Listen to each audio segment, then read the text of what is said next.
Hello, everyone. My name is Sam Mueller, and I am sitting here with a number of newly assigned District Apostle helpers. Joining me right now is Apostle Peter Lambert. So we'll start right off and jump in. Along with your assignment, you've also been designated as the successor to your District Apostle. How did that feel on the one hand, and how did the members and ministers react to that? Well, it was unexpected, so it was a big shock. It's not the kind of thing one thinks about or prepares for. And I think most ministers would say it's the kind of thing that you would fear. And knowing that I've taught many over the years to trust that it's the Lord's work, knowing that I've been raised always, it's fine when it's the other guy. It's always easier. But when the Lord calls you, then you've got to practice actually what you've been taught and what you've taught others. So that's been a journey for me. Fortunately, I think since the assignment, it's now more official, and I know I have to use the time to observe, to learn, to watch my district apostle, to take notice of maybe the little finer things that before, one didn't notice so much.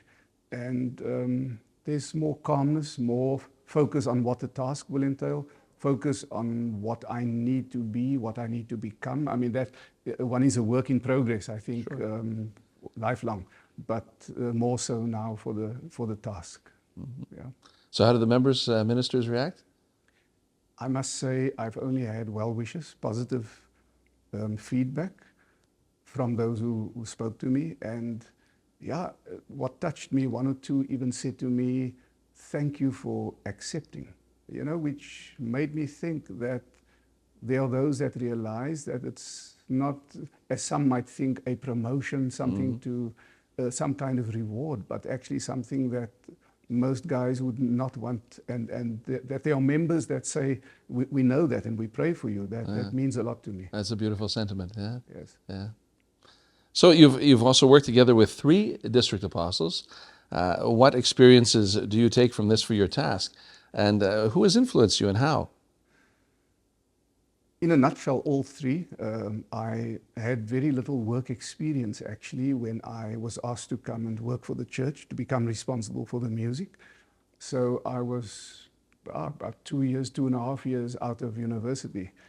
And so District Apostle Graf was then my first boss, and I also had, you could say, either the good fortune or the bad fortune that from day one I reported directly to the district apostle. Uh-huh.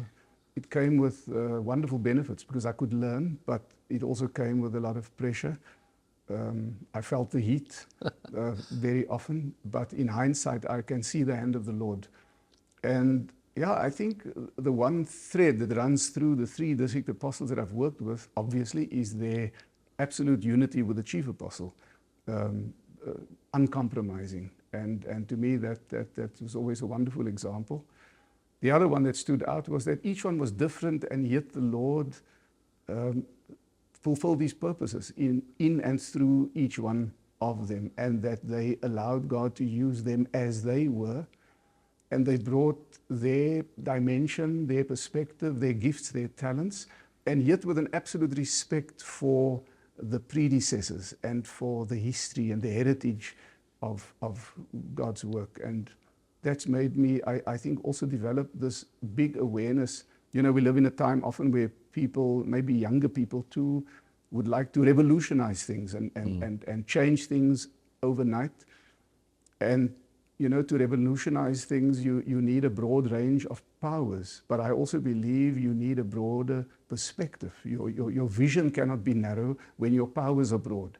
And that's what I've learned, I think, watching the 3 district apostles, that they had this power to change things, to influence things, but they could do it with a perspective of God's work over a long time and over a breadth of dimensions as well. So music has had obviously had a high priority for you in your life. The question here is, what does music mean to you in the context of your faith? Yes. My exposure to music was actually from day one in the context of my faith. I grew up in a town 400 kilometers away from Cape Town, and at the time we didn't have the facilities of musical education, formal preparation for studying music at university. So in that sense, I had, from a professional point of view, a disadvantaged upbringing. But in the home, my mom was an organist in the congregation. My dad was a choir conductor. So I grew up with hymns being sung, and the love for church music and expressing our faith through our singing and so on. That very much was part of my upbringing. And later on, becoming responsible for music, even when I went to then study music, I could never separate that from my faith. And during my years leading the music work, it was always for me important that even the highest trained musician had to be aware that in the work of the Lord, it is firstly God's work and not a work of art or professionalism and so on. And yeah, so that was very much part of my my value system, I think, as a music worker in the Lord's work. But yeah, the love for the music still there. Yeah, and since my years now in pastoral work, ministerial work, I haven't been involved in music. But I must say, when one sits in a concert or you hear something, yeah, it stirs a lot of things.